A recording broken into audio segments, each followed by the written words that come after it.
Dobrodošli v Šokestu. Moje ime je Petra Kalan in vi spremljate prvi slovenski podcast, ki ima ime bolj šokantne vsebine. Moja današnja gostja pa bi nas mogoče znala presenetiti s kakšno šokantno informacijo iz ozadja resničnostnih šovov, kajti v moji družbi je Anja Rijavec, ki ste jo verjetno že prepoznali kot tekmovalko kakšnega šova. Nazadnje nas je iz televizij gledala v šovu Poroka na prvi pogled. Zdaj danes je tukaj z mano, da razkrije tudi en poseben projekt se pripravlja v zvezi s tem, ampak preden vse to razkrijeva, najprej te lepo pozdravljam in ti zaželim vse dobro v novem letu. Si prva gostja v novem letu, tako da lepo pozdravljena, Anja. Kako si praznovala novo leto? Ja, živej, hvala, da me gostiš. Novo leto, pa tako podobno. Lanskega sem malo slabši, tako nič ni bilo, celo spat sem šla, letos sem bila pa budna. Zdaj, da kar začneva pri teh sočnih temah, kot sem omenila, gledalci, poslušalci te lahko prepoznajo iz pretekle sezone šova Poroka na prvi pogled. Ja. Kako močno ti to zdaj kreira življenje, ta udeležba v šovu? Ja, najprej moram reči, kot si rekla, tekmovalka. Se mi zdi, da to ni te pravi izraz za ta šov, pa tudi za unga prejšnjega. Udeleženka mogoče? Mogoče udeleženka, ja, ker kaj ne rečem, nismo veliko tekmovali, bolj kot ne smo poskušali spoznati sami sebe, pa mogoče nekaj ustvariti znotraj odnosov, tako da noben ni zmagal in noben ni bil poražen. Ampak življenje potem, kaj ne rečem, ni kakšne posebne spremembe. Definitivno je malo drugače, mogoče, ko si ljudje, dajmo reči, zapomnijo mogoče tvoj obraz, ker zvečer to pač gledajo po službi in kot pač nekaj, kar imajo kot odklop, tako da jim ostane nekje. Ampak se mi zdi, da tako večina ljudi, ki me mogoče vidi in od nekje prepozna, ne vejo točno, od kje me poznajo. Tako da to je pa tudi to, kaj drugega pa. Kaj, življenje gre naprej, hvala Bogu. Zdaj moram te vprašati, si še samska ali že v dvojino vstopaš v novo leto? Ne, sem samska. Nič. Zgleda, da mi ni dosti pomagal vse skupaj. Je prišlo kaj ponudb, kakšnih nespodobnih povabil na Instagram, na socialna omrežja? Kakšni so kaj potem odzivi anonimnežev iz kavča? Pa se ni to skozi. Se mi zdi, da kar imamo socialna omrežja, kjer se lahko vsak skrije za neko sliko in neko ime, če je njegovo ali pa ne, si ljudje mrske upajo. Se mi zdi, da tudi ženska seveda, ampak sploh moškim pride to prav, tako da nekaj več se dogaja, ampak saj je bilo vedno kakšno čudno sporočilo v inboxu, če si pogledal, sploh tam, ko pogledaš v spam. Kakšne neprimerne fotografije povabila. Si že vsega navajena. Če vidim, da piše poslal je fotografijo, kar zbrišem, nam tvegala tega. Tega pogleda. Zdaj, znana si pa tudi potem, da si kar nekako tudi preko Instagrama odstirala malo tančice tega dogajanja v ozadju šova. Na kakšne odzive si pa to naletela? Vedno nas zanima, kaj je ozadje, kako se pride nekdo v šov, ali je kaj plačan, kako to poteka, koliko je izrežirano. Na kakšne odzive si naletela, ko si malo delila vseeno ta ozadje? Ja, v bistvu začela sem deliti čistko, ker je pač to seveda bil pomemben del mojega življenja v tistem obdobju in je pač še jaz rada podelim kakšno mnenje, nasplošno. Tako da zelo hitro se je pol začel dogajati, to je kot snežena kepa. Malo poveš, pa se ti zdi nič tazga, pa prije milijon vprašanj ljudi zanima in pol pač kaj, kar lahko povem, zakaj pa ne, se konec koncev ni to nič tazga. Se mi zdi, da če se že spuščamo v to, če že gledamo to, če te vsebine sprejemamo kot kar del življenja, je tudi mogoče prav, da jih razumemo. Tako da več, ko sem povedala, več je bilo vprašanj in še več jih prihaja, tako da kot si že prej omenila, bomo pripravili en projekt, kjer bomo mogoče še kakšno zanimivost povedali, ki bo vsem, dajmo temu reči, v korist in izobrazbo, bolj kakor radovednost. Zdaj v okviru naše medijske hiše pripravljaš en tak serijo podcastov, če sem prav razumela, ki se bodo dotikali prav te oddaje, v kateri si sodelovala, si bila del tega eksperimenta. Kaj lahko pričakujejo poslušalci, gledalci? Boš razkrila čisto vse, boš koga gostila, kako bo to izgledalo? V bistvu bo to nadaljevanje tega, kar sem že osebno začela. Kot pravim, prek socialnih omrežij, čist počasi iz prvih vprašanj, malo bolj kompleksna in tako naprej. Tako da prišla je na neki točki v meni osebno nek objektiven pogled na to, kar smo se že pogovarjali, potreba, da bi mogoče to naslovil še kdo drug, nekdo, ki je bolj kvalificiran, nekdo, ki pač mogoče zadevo lahko pogleda z bolj strokovnega zornega kota, ker naj bi tudi nekako bilo del po licenci poroke na prvi pogled. Se pravi, jaz lahko povem toliko, odtlej naprej pa lahko še kaj pove strokovnjak. Tako da v bistvu bomo pripravili serijo, oziroma smo jo že, serijo podcastov o malo dogajanju v ozadju, ampak bolj tem psihološkem dogajanju. Mogoče ta sezona, je bila že 4. sezona poroke na prvi pogled, je bil ta del, ta strokovni del malenkost mogoče bolj v ozadju, ker se tudi veliko drugih stvari dogajalo, konec koncev, oziroma pač tako se je šel zapeljal, tako da bom gostila psihologa, ki ga že vsi poznate, tudi iz poroke na prvi pogled. Vse sezone je bil prisoten, samo letos ne, in to je gospod Timotej Strnad. In skupaj z njim bova šla čez pare, šla bova čez tiste osnovne osebnostne lastnosti, ki smo jih lahko videli, ki jih mogoče, ne samo, da smo jih videli v šovu, ampak jih spoznavamo tudi tako v vsakodnevnem življenju. Vsakdo pozna enega Sandija, eno Renata, enega Matjaža, mogoče tudi eno Anjo, verjetno, ne. In bova to malo pogledala, pa seveda tudi še same odnose, se pravi pari, kaj so bile njihove močne točke, kje so se razhajali in kar je mogoče tudi meni najbolj važno oziroma najbolj velika dodana vrednost te poroke na prvi pogled, kako te odnose ne samo postaviti, ampak tudi vzdrževati in popravljati. Kaj bi mogoče lahko naredili pri tem paru, pri drugem paru, kje je ta šibka točka, ki se nam dejansko tudi v resničnem življenju včasih zgodi v odnosih, predvsem partnerskih. Tako da ja, to bo šla čez in upava, da bo lahko kdo kaj še zase odnesel iz tega. Zdaj, če prav razumem, bo to vseeno bolj iz strokovnega vidika, ne bo nekih opravljanj, bo kakšna sočno ozadje, koliko boš razkrila, ker če ne imam zate par vprašanj pripravljenih. Prav, bom povedala, kar lahko. Mislim, so neke meje, kaj higienično povedati, ne, to ne glede na to, da je to reality show, pa da je to neka osebna čustvena investicija, je to vseeno za nekoga tudi posel. Se pravi pač ene poslovne skrivnosti, če se temu tako reče, se ne razkriva, ampak tudi niso bistvene. Detajli niso bistveni, še zmeraj se da zelo veliko zanimivega povedati, tako da to bomo naredili. Kar se pa naju dva tiče, on bo držal strokovni del, jaz bom pa videla, kaj bom povedala. Tako je. Zdaj, če smo čisto konkretni, v to sezono si bila ti povabljena, ne? Pa ne prvič. So te kar vabijo radi v te šove, si že notri v bazi, si rekla, ne? Ja, tako zgleda. Ne prijavljaš se vedno, ampak te pokličejo, ko sklepajo, da si primerna za neko vsebino. Kako težko je bilo reči ja temu šovu? Ali si se tako odločila? Ja, to je bil kar proces. V bistvu nekako tako je s tem kolesjem pri nas. Že tako smo nekako mogoče malo manjša država, manjša družba, kot recimo v tujini, ko se to dela. In je nabor teh karakterjev, ki so v prvi vrsti recimo, dajmo temu reči, primerni, čeprav to je zelo široko rečeno, to je pač gledano z produkcijskega, z televizijskega vidika in zainteresirani in tudi, da dejansko pridejo. Takih ljudi ni toliko velika, ne? Čeprav zanimanje je vedno veliko. In ko se enkrat ti odloči za en projekt in te pač psihološko poprofilirajo, je zelo velika verjetnost, da te bojo klicali večkrat. Zdaj ne rabi se vedno odločiti, ne? Daleč od tega, večina ljudi se v bistvu odloči samo enkrat. Je pa tudi določen procent takih, ki grejo večkrat. Zdaj, je pa tle se mi zdi osebno, jaz kakor gledam, imaš tle dve vrsti ljudi, tisti, ki se vračajo v reality šove. A so to tisti, ki pač imajo že od prvič, ne vem, neko, dajmo temu reči, neko brano, neko željo, nekaj, kar prvič jim ni uspel ali dokazati, ali doživeti, tako bom rekla, jim prvič ni uspel doživeti in se pol včasih še vrnejo v kakšen podoben format. Recimo, jaz sem bila zdaj 2-krat v šovu, ki v bistvu imel poudarek na odnosih in na partnerstvu. To je nekaj, kar me tudi osebno zanima, kar je pač rdeča nit mojega življenja, mogoče tudi drugače malo bolj, kakor mogoče od koga drugega. In so tisti, ki grejo pač vsak šov, samo da nekaj grejo, samo da se nekaj dogaja, samo da je bolj zanimivo. Tako da že te dve stvari sta nekako pomembni, oziroma pomembno jih je razločiti. In ja, od tle naprej pa pol itak vsi vidimo, kaj se dogaja.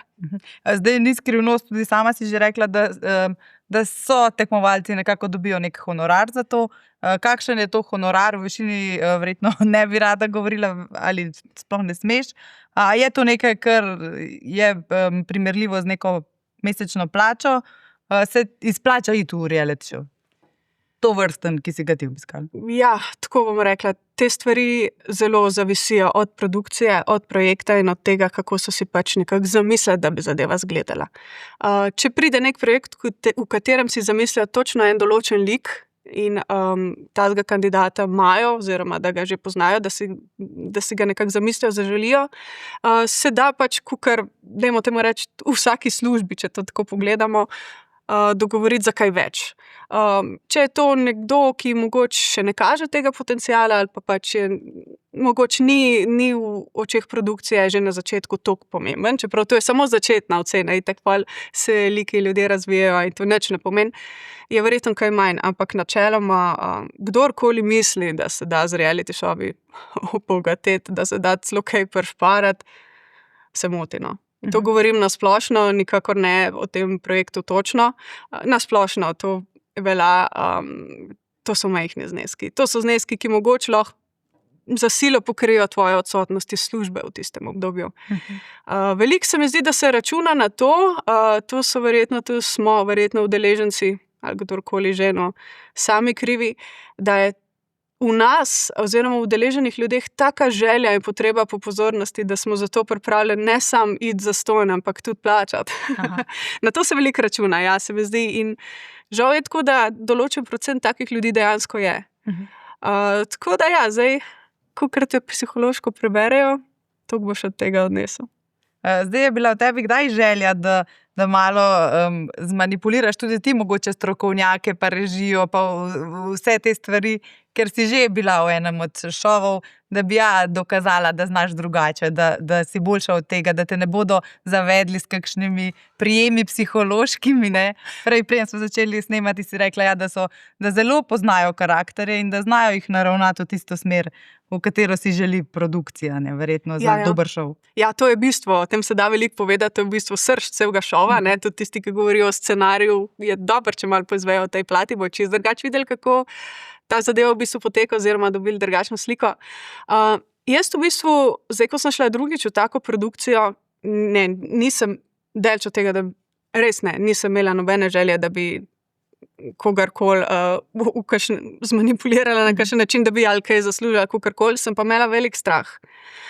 Strah sem imela zato, ker sem vedela, v kaj se spuščam in sem uporabljala vse svoje splošno znanje in znanje iz tega okolja, da bi se kar se da dobro zavarovala oziroma ne zavarovala, mogoče ohranila v smislu in integritete in tega, kaj jo želim deliti in kaj ne želim in pač, da če se že odločim za to, bi se res zadeva odvijala tako, da bi od tega čim več imela v smislu samega dogajanja. Se pravi, če se zdaj spet spustim v en šov, kjer je v ospredju partnerstvo, kjer je v ospredju pač psihologija odnosov, da sem res na ta del predvsem pripravljena, da lahko to speljem, da lahko od tega tudi nekaj odnesem, brez da bi me požrlo vse ostalo, kar bo zraven prišlo. Tle govorimo in medije, in provokacije, in pač zdrahe in vse ostalo, ker to je tista stvar, ki te lahko stane mentalnega zdravja, če lahko tako rečemo. Tako da z tega vidika, sem veliko razmišljala o tem, vse te tehnikalije, ki zraven pridejo, pa se kaj čem pa dosež, vse en. Tako da,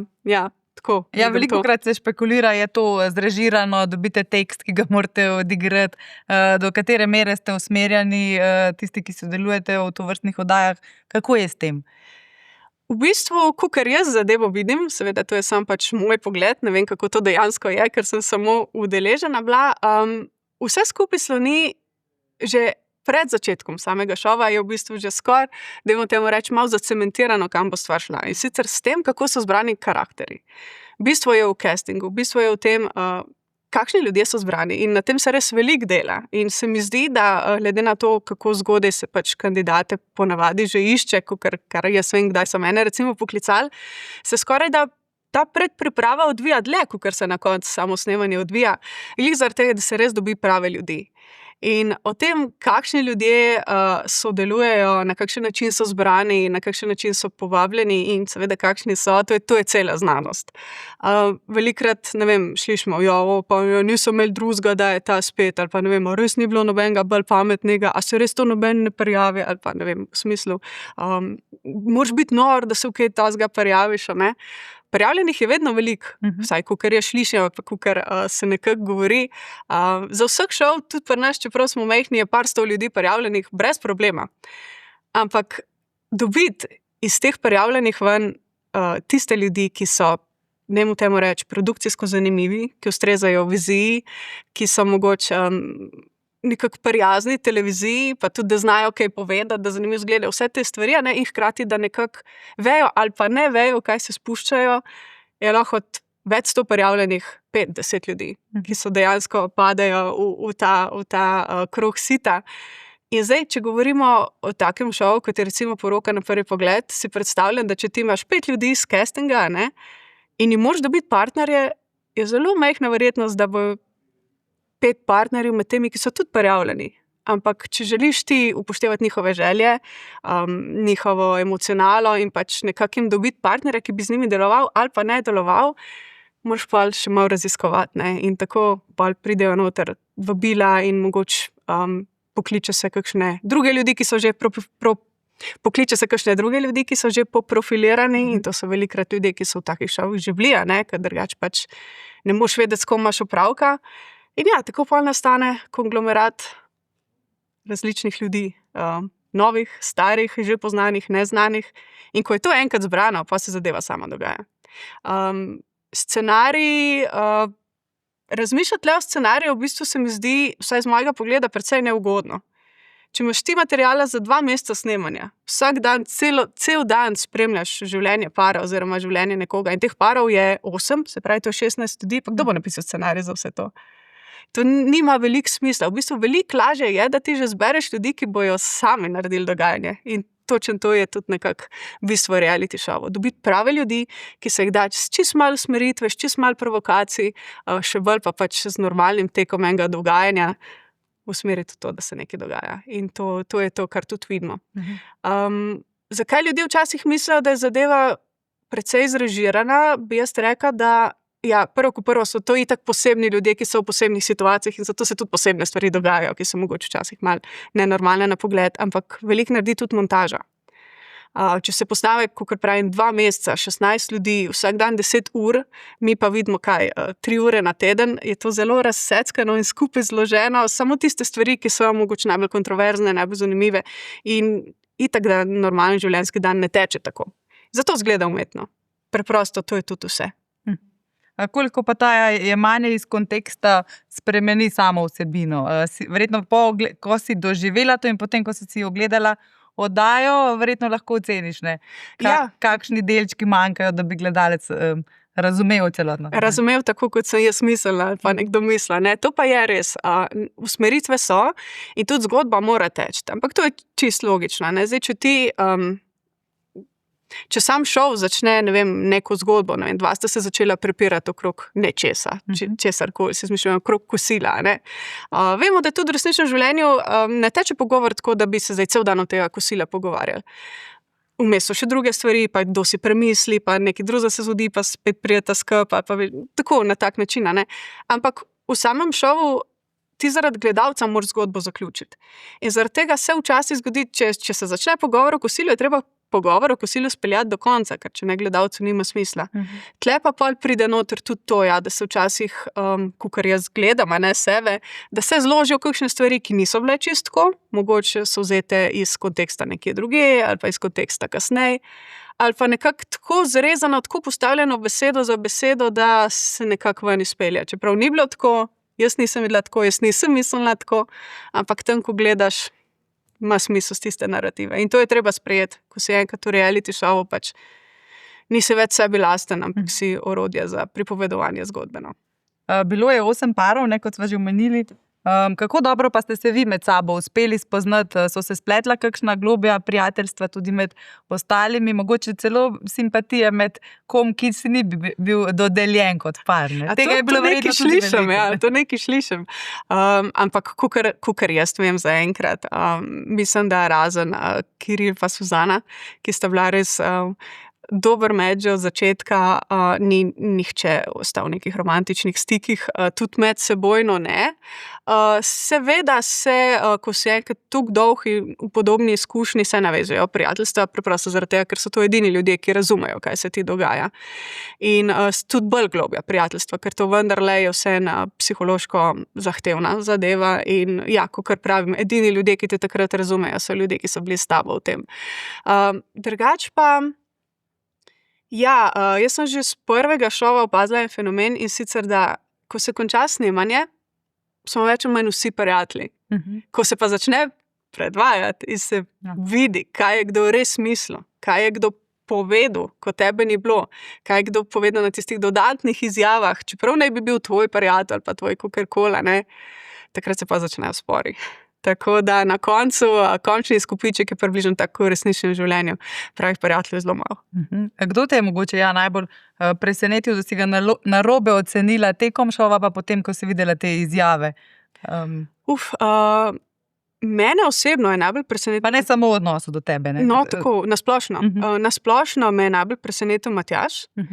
On je bil en tak ljubljenec občinstva, ne? Tako. Tudi tekmovalk, vse bi ga nekako sebi dodelile, če bi imela izbiro. Človek, ki je res vsaj pavšalno, nominalno izkazal največ osebne rasti, največ samozavedanja, največ samopogleda, kar je že tako nekako, ne da bi komu hotela delati krivice, ampak recimo v povprečni izkušnji pri moških manj tega kot pri ženskah, nekako imajo malo mogoče manj tega osebnega interesa v neko poglabljanje vlastne napake, sploh v odnosih, a ne.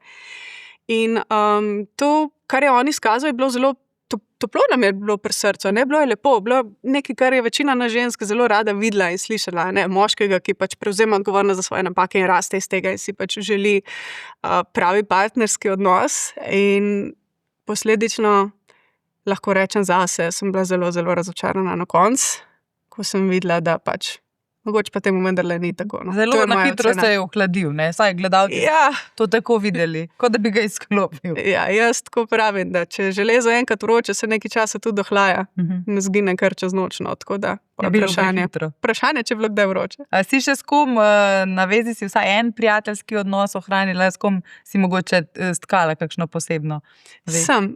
Jaz sem še zmeraj najrajši Janjo.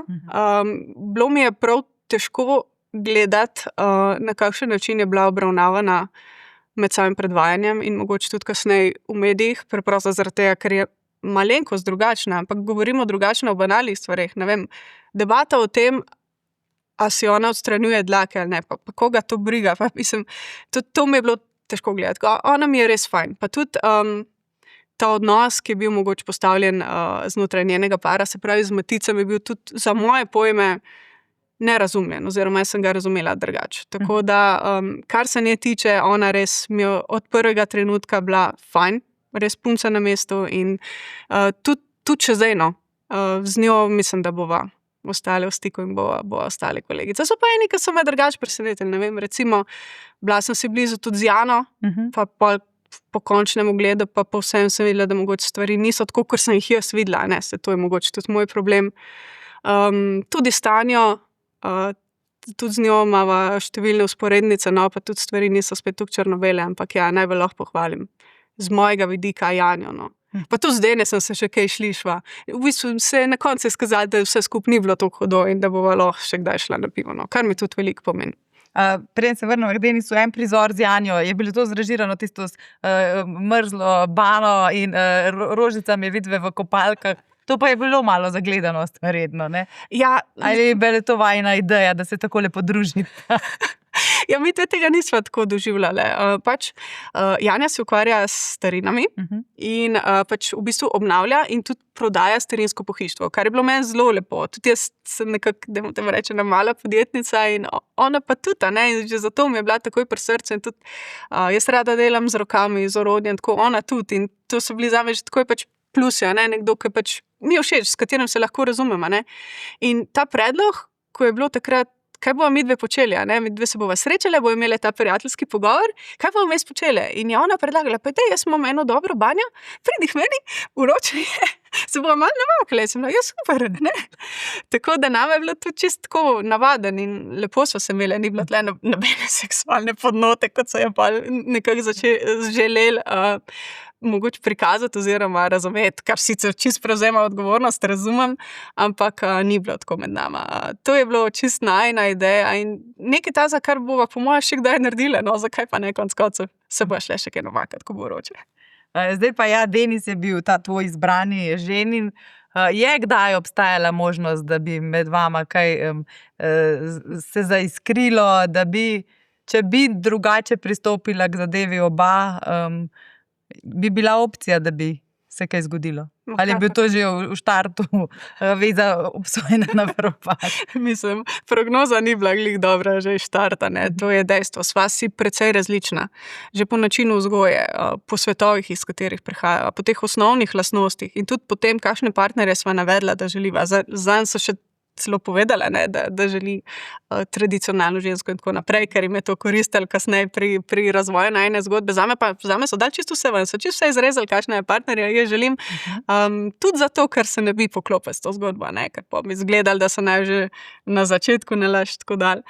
Ampak presenetljivo, ne, proti vsem možnostim, proti vsem logikam, midva sva se na začetku res dobro imela.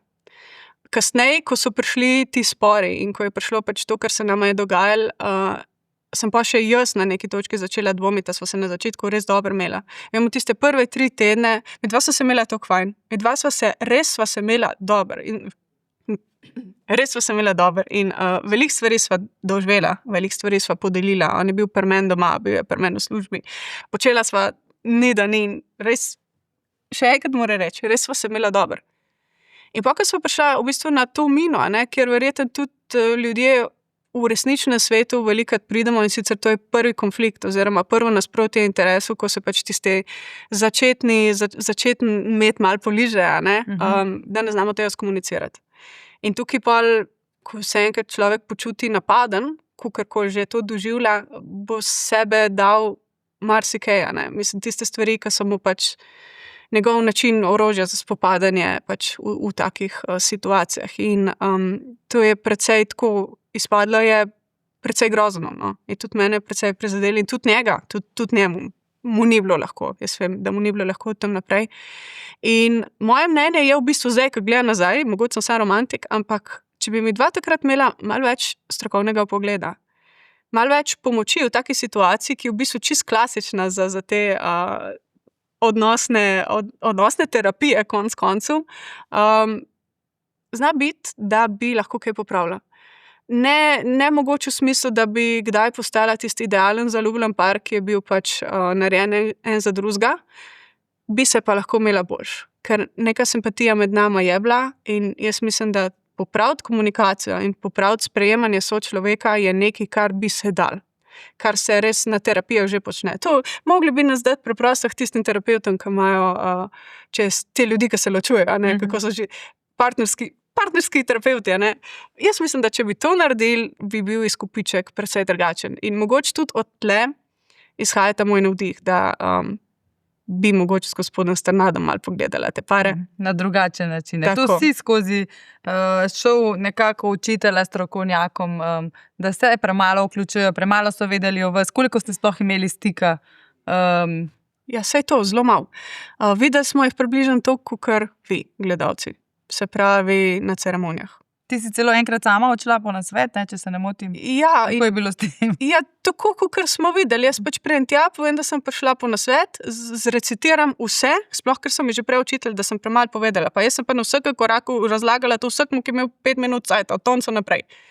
Razložim vse in sicer tle, boh ne dej, da na koga osebno leti, ampak ker to je itak del verjetno produkcije. In razložim vse in strokovnjak mi na koncu reče, hvala, ker si to delila. Aha, brez nasveta, brez napotkov. Ja, sem bila, okej, tudi mi bo telefon, lep pozdrav. Tako da, ja, so partnerske situacije, kjer pač je potreben mediator in je potrebna tudi stroka, no, in to je tista stvar, kjer mi je dejansko za tem šovom najbolj žal. Ker jaz v svojem osebnem življenju nisem bila še nikoli v partnerskem odnosu, to sem povedala. Mislim, to ne pomeni, da nima stika z moškimi, ampak pač nikoli nisem bila tako še v nekem dolgoročnem partnerskem odnosu, tudi da bi s kom živela ali pa kaj, da bi dejansko lahko že malo imela izkušenj iz tega. In tudi to je bil, zdaj, če mi verjamete ali pa ne, velik del tega, zakaj sem se odločila. Ker sem rekla, okej, je to šov, se zavedam, je to produkcija, se zavedam. Imam neko osebnost, kjer pač lahko sodelujem, verjetno lahko nekaj dam, ampak pričakujem pa to, da bom iz tega odnesla eno osnovno opremo za partnersko življenje. In sem bila dejansko razočarana, ker pač tega nisem dobila. Samo to je pa zdaj spet tudi moja krivda, ne vem, kaj sem pričakovala. Kaj pa mogoče odnos strokovnjakov do ostalih parov? Videli smo kar nekaj takih mogoče nenavadnih situacij, tudi do varanja je prišlo tekom šova. Tudi to si pospremila z nekim komentarjem, ne, da niso pravilno odreagirali. Ste se med sabo pogovarjali, kako bi vam lahko strokovnjaki na nek bolj konkreten način pomagali? Ja, tle smo se nekaj pogovarjali tudi vmes. Jaz tle, ko sem dala te komentarje, to so bile moja mnenja, ki so se dejansko vlekla že od dejanskega dogajanja, ampak večino pogleda smo dejansko tudi mi dobili z ogledom. Ker je treba pa tudi vedeti, recimo midva sva bila, jaz pa Deni skupaj, midva sva imela zelo malo pogleda v to, kaj se dejansko dogaja v vsakodnevnem življenju, recimo med Viki pa Sandijem. Cel pogled sem tudi jaz dobila šele, ko se je zadeva odvrtela. Ampak ja, kaj je že bilo vprašanje? Kako ste komentirali med sabo tekmovalci, ne? Če bi lahko strokovnjaki, sploh v teh ekstremnih dogodkih, kot je varanje takoj po poroki, ne? Ste imeli kakšno mnenje o tem? Ti si svoje mnenje jasno izrazila, ne? Da bi morali Sandija pospremiti ven iz šova. To je dejansko moje mnenje. Je prišlo do tega, da se mu je ploskalo, ko je priznal varanje. Pa to je moj Denis začel, to je bilo pa najhuje. Ja, mislim, zanimivo je, imeli smo mnenje že takrat, ampak takrat ni bilo toliko jasne usmeritve, kaj je pravi, kaj je narobe. In to se mi zdi, da je tudi ena taka lastnost vseh reality šovov. Ko se enkrat noter, niso ta mnenja tako jasna, ni tako jasnih teh družbenih usmeritev. Ne vem, se mi zdi, da nekako v nekem normalnem življenju, če nekdo nekoga prevara, smo si kar vsi jasno enotni, da je to narobe. A tam not je mogoče tako za trenutek zvenelo, kakor da ni nič tazga. In se razvodenijo te psihologijo, ko se enkrat v enem takem kontroliranem, zaprtem mehurčku in takrat veliko ljudi pokaže ene svoje tiste barve, ki so izven družbenih pričakovanj. Tako da tam noter zadeva za moje pojme ni bila tukaj jasno obsojena, kakor je bila pol kasneje. In to velja za več različnih situacij. Kar nekako se malo pometa, pa malo se gleda, kdo je bolj pomemben, kdo je bolj zanimiv, kdo je komu bolj tako, veš, kdo se s kom druži. In ali zgine, ne? In to je ful zanimivo tudi pol, ko kasneje gledaš in ocenjuješ, ne? Ja. Smo predebatirali, ampak lahko bi bolje, no, bi pričakovala od nekaterih, tako čisto moj osebno pogled, več hrbtenice in bolj jasnega, bolj jasne razmejitve, kaj pravi, kaj narobe, bolj jasne obtožbe nekaterih stvari in včasih tudi malo bolj jasno posredovanje v tistih stvareh, ki pač so bile jasno objektivno narobe. Zdaj, zelo pa je odmevala tudi ta zgodba zapletanja tekmovalk z produkcijo, je bil to spet namen dvigniti prah, da bi se dvigala gledanost? Kako si ti to doživljala? Je res bilo kaj na tem? Kakšno je bilo tukaj ozadje? Moje mnenje je, da je bilo to umetno malo porinjeno izven proporcev. Dejstvo je, da ko ti 2 meseca snemaš tak projekt, ki je toliko čustveno obarvan in si skozi z ekipo se določeni odnosi napletejo. Ampak to niso odnosi, da govorimo neki intenzivni odnosi, ljubiteljski, seksualni, kakorkoli, ampak čisto tako človeški. In se spletejo tudi določena prijateljstva ali pa saj neke tiste osnovne človeške simpatije. Nekdo ti je bolj všeč, nekdo se ti smili, nekdo veš, da dobro dela. Vse take čisto navadne stvari. Tako da ena komunikacija z ekipo normalno poteka in to je do neke mere tudi zaželeno, ker konec koncev je ekipa tista, ki pač vse mora imeti nek nadzor nad vsebino in mora razumeti, kaj se z nami dogaja, zato da lahko pač zadevo naprej naredijo plan oziroma da vejo, kam se zadeva razvija. Ne? Logično, zgodbi morajo slediti. Tako da tle je fina meja, kaj je ravno prav, kaj je premalo, ker če je premalo, tudi ne gre, ne? Pač, če ne vejo, kaj se s tabo dogaja, pač džabe, ne? Hitre pa lahko tudi preveč, ampak tle prav v tem primeru s Tanjo in s tem omenjenim Dinotom, jaz mislim, da se je to porinilo izven proporcev zaradi te situacije z Gašperjem, ne? Ker Gašper je tisti, ki je po mojem mnenju zadevo že v štartu narobe začel, imel pač nekako napačno usmeritev, napačna pričakovanja in ko se je nanj zgrnilo, vse to itak potegnil vse bilke, kaj je lahko. To je tudi človeško, ne? Se poskušamo braniti oziroma poskušamo se pokazati v dobri luči, sploh ko nas nekdo čist demonizira. In to se je pa izkoristilo, to je produkcija izkoristila in očitno so se odločili, da bojo enega od svojih raje porinili v problem, kakor da bi to pač drugače zapeljala. Ker oni so imeli vso možnost, da bi bili tiho o tem. Produkcija lahko zreže ven, kar želi, ne? Si tudi čisto tako rečem, ne leti nujno na ta projekt. Produkcija lahko zapelje, kakor želi. Lahko z dobrega človeka naredi slabega in slabega dobrega, tako da ni hudič, da ne bi to tega lahko ven spustili, če bi želeli. Tako da želja je bila očitno taka, zgodbo so si tako zamislili, da jo bojo predstavili. Ne verjamem pa, da se je med Tanjo in Dino tam kaj zgodilo. Tudi to, pravi, ja, te nogice, pa to, da sta skupila na ležalnikih. Jaz sem enkrat jokala, pa me en tonco bil. To je čist človeško. Ali bo zdaj rekel, da zaradi tega nama zdaj nisem ni uspel. Mislim, lahko bi kdo to rekel, ampak ni to realno, to ni smiselno. Tako da, moje mnenje je tako. Sem pa tudi mnenja, ne, da bi bilo higienično in pravilno in zelo strokovno in tudi poslovno prav, da se take stvari zatrejo že v kali, če se zgodijo. Sploh taki šovi, kjer so odnosi v ospredju, kjer je treba partnerstvo peljati, mora biti ekipa zadosti odgovorna, da pač se umika iz tega, ne. In če se najde kakšen šibki člen, je tu nadrejeni, ki mora pač to imeti čez. Se pravi, tle mogoče malo več nadzora bi bilo dobro, če je že to problema, ne. Se mi je pa po ogledu šova zdelo, da poskušajo nekako žensko vseeno postaviti v malo to tradicionalno žensko vlogo, kar pa ti seveda nisi, ne. Ja, pa še marsikera, tako lepo napeljala, ne, na to, da pa vseeno poveš nam, nisi samo udeleženka resničnostnih šovov, si vse več kot to, ne. Ja, pravzaprav po poklicu si čisto odmaknjena od žarometov, kamer, mikrofonov. Kdo je Anja Rijavec, če bi se morala opisati? Zato se tudi jaz sprašujem zadnje cajte, kdo je Anja Rijavec. Ja, ne, če že dolgo cajta sem na svetu, veliko stvari sem že počela. Jaz drugače po profesiji zase rečem, da sem formulatorka kozmetike. Izhajam z fakultete za farmacijo in imam svoje podjetje za proizvodnjo in razvoj kozmetike. In ja, mogoče ena trivija, ne, kakšni ljudje imajo čas sodelovati v reality šovih. Govorimo samo čas, pustimo voljo, pustimo pač druge interese. Študenti, brezposelni, samostojni podjetniki in upokojenci. Tako da jaz padem v to kategorijo, ker resni ljudje z resnimi službami nimajo časa 2 meseca, ne. Tako da ja, sem samostojna podjetnica oziroma imam svoje podjetje za kozmetiko. Tako da ja, moje življenje zadnja leta precej enolično. Treba je delati in hvaležna sem za to. Tako da, ko pride mimo kakšen tak eksces, mi tudi malo poboža dušo, da se mi nekaj v življenju dogaja. Drugače pa ja, z različnih smeri, no, se mi zdi, da se nekako lahko v družbi prepoznam. Eni me poznajo z koncertov, 10 let sem bila vodička na koncerte, sem zelo velika oboževalka glasbe, to se ve, sploh heavy metal. Zdaj je čas za tvojo zapestnico, ne? Ja. Ki je zelo posebna, to je. Moj special predmet je tole. To je zapestnica, ki sem jo v bistvu dobila na koncertu Aerosmithu. In sicer od pevca Stevena Taylorja. To je po mojem najbolj slavni predmet, kar smo ga imeli v šoke. Absolutno je najbolj slaven predmet v mojem življenju in zelo dolg cajt, zdaj ga imam že 4 leta, je dišal po parfumu. Aha.